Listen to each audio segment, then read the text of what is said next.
दोस्तों, क्या आपको पता है कि हमारे हिंदू देवी देवता यानी प्राचीन काल के जो देवता थे यानी प्राचीन काल की सभ्यताओं के जो देवता थे वो कौन थे? दोस्तों, अगर आपको नहीं पता तो आइए चर्चा करते हैं आज इसी विषय में और जानते हैं कि हमारे प्राचीन सभ्यता के देवी देवता कौन थे। लेकिन दोस्तों, वीडियो के साथ साथ आपके भाई का फिर से वही एक विनम्र निवेदन है कि अगर आपको हमारा वीडियो अच्छा लगे और आप इसी प्रकार के धार्मिक वीडियो देखना पसंद करते हैं तो कृपया हमारे इस नर्सिंग पब्लिक ब्लॉग के चैनल को सब्सक्राइब करें और वीडियो को लाइक करें और शेयर करें ताकि हमें मोटिवेशन मिले और लगे कि हम बहुत अच्छा कंटेंट बना रहे हैं और इसी प्रकार का कंटेंट और बनाएं तो हमें एक मोटिवेशन मिले और हम उसी प्रकार के कंटेंट बनाने में सक्षम बने रहें। इसलिए आपसे फिर से एक बार कहता हूं कि अगर आपको हमारा वीडियो अच्छा लगता है तो आप हमें सब्सक्राइब जरूर करें और कमेंट में लिखकर जरूर बताएं कि आपको हमारा ये वीडियो कैसा लगा। दोस्तों, बड़ी गहरी शोध के बाद ये जानकारी मिली है कि 10,000 ईसा पूर्व पहले धरती पर जो एलियंस आते थे उन्हीं में से कुछ मुख्य लीडर हमारे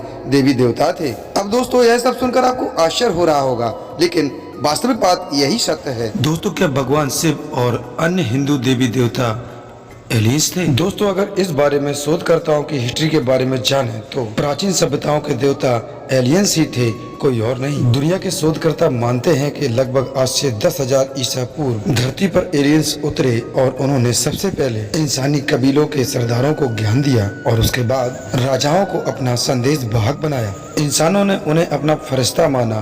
कुछ लोग आकाश देव कहते थे क्योंकि वे आकाश से उतरे थे, लेकिन कुछ लोग ऐसे भी थे जो उन्हें धरती को बिगाड़ने का दोषी मानते थे। शोधकर्ताओं के अनुसार इजिप्ट, मेसोपोटामिया, सुमेरियन, इनका, माया, मोहनजोदड़ो, बेबीलोनिया, सिंध घाटी जैसी दुनिया की तमाम प्राचीन सभ्यताओं की किताबों में लिखा है कि हमारे आकाश देव फिर से जल्द ही लौट आएंगे और फिर वे धरती के मुखिया होंगे। तो दोस्तों, क्या हम इसे भगवान कल की अवतार से जोड़ें? प्राचीन सभ्यताओं के स्मारकों पर शोध करने वाले मशहूर लेखक एरिक वॉन डेनिकन की किताब चैरियट्स ऑफ द गॉड्स की किताब ने दुनिया की सोच को बदल के रख दिया है। उनके अनुसार प्राचीन मिस्र के निवासियों के पास गीजा का पिरामिड बनाने का कोई भी आइडिया या कोई भी तकनीक नहीं थी। साथ ही उनके पास गीजा में न तो उनके पास कोई प्रकार के औजार थे और न ही इन्हें गीजा के पिरामिडों को बनाने का कोई ज्ञान था। इसलिए जरूर ही इन्हें एलियंस ने बनाया होगा।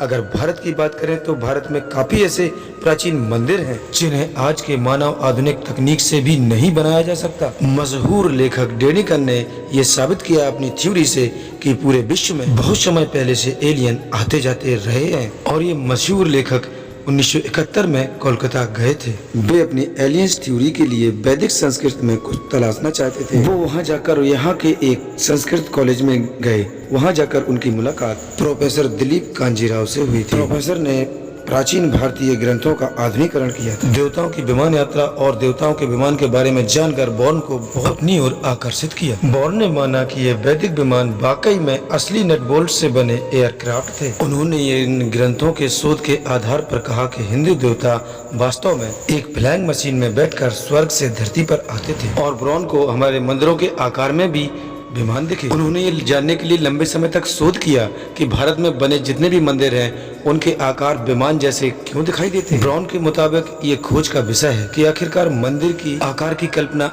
आई कहां से। प्राचीन नेशनल नोमी के अनुसार भगवान विष्णु भी एलियन थे। उन्होंने अपने 2 पार्षदों यानी जय और विजय को बैकुंठ यानी स्वर्ग से निकाल दिया था क्योंकि उन्होंने हमेशा अंतरिक्ष में विचरण करने वाले 4 कुमारों यानी सनक, सनंदन, सनातन और सनत कुमार को बैकुंठ में आने से रोक दिया था। तो उन्हें चारों कुमारों का श्राप झेलना पड़ा। इसके चलते उन्होंने धरती पर हिरण्याक्ष और हिरण्यकश्यप के रूप में जन्म लिया। हालांकि हिंदू पौराणिक ग्रंथों में ये लेख मिलता है कि कई देवताओं को नियमों का उल्लंघन करने के लिए या किसी श्राप के चलते स्वर्ग से निकाल दिया गया था।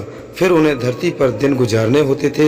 ये देवता भी कई प्रकार के होते थे जिनमें कोई वानर रूप में, कोई सर्प रूप में तो कोई राक्षस रूप में होता था। पौराणिक ग्रंथों में देव और दानवों की जो कथाएं मिलती हैं वे स्वर्ग और धरती से जुड़ी हुई हैं। नारद मुनि पृथ्वी और स्वर्ग दोनों लोकों से जुड़े हुए थे और भी कई संदेश वाहक हैं, लेकिन नारद मुनि सबसे प्रसिद्ध थे। रामायण, महाभारत और वेद में ऐसे कई लोगों का जिक्र है जो हमारे ग्रह से थे ही नहीं। अलग अलग लोकों का जिक्र हमें मिलता है, जैसे विष्णु लोक अलग था और ब्रह्म लोक अलग। साथ ही देवताओं के राजा इंद्र लोक का भी जिक्र हमें मिलता है। साथ ही हमारे शोधकर्ताओं ने पाया कि भारत में विजयनगर साम्राज्य सर्प देव से संबंध रखने वाले लोगों ने बसाया था। भारत में जिस नाग देवता की पूजा की जाती है वो आधा सर्प और आधा मानव है। इससे ये साबित होता है कि निश्चय ही वो एलियंस रहा होगा या ओरायन से आने वाले एलियंस ने अपने जीन्स से कई तरह के कई जीव जंतु बनाए होंगे। दोस्तों, आपकी जानकारी के लिए बता दें कि ओरायन एक तारामंडल है। प्राचीन एस्ट्रोनॉमी वाले शोधकर्ता ये दावा करते हैं कि मानवों का रंग काला, गोरा और गेहूं होता है। नीले रंग के मानव होते ही नहीं है। भगवान शिव और श्री हरि विष्णु को नीले रंग में क्यों चित्रित किया गया है? क्योंकि वे मानते हैं कि ये इसलिए किया गया है कि एलियंस नीले रंग के होते थे। दरअसल पश्चिमी लोगों द्वारा हिंदू धर्म का सही से ज्ञान न होने के कारण ही ऐसा माना जा रहा है कि वे किसी दूसरे ग्रह से आए हुए थे। क्योंकि हम सब लोग जानते हैं कि भगवान शिव का रंग नीला क्यों पड़ा था। दोस्तों, आपकी इन पश्चिमी शोधकर्ताओं के बारे में क्या राय है? हमें कमेंट में जरूर लिखकर बताएं। क्या सच में हमारे देवी देवता एलियंस थे? दोस्तों, इसी के साथ हम अपने वीडियो को देते हैं विराम। अब आप फिर मिलेंगे अगले वीडियो में। तब तक के लिए नमस्कार, अपना ख्याल रखें और हमेशा मुस्कुराते रहें।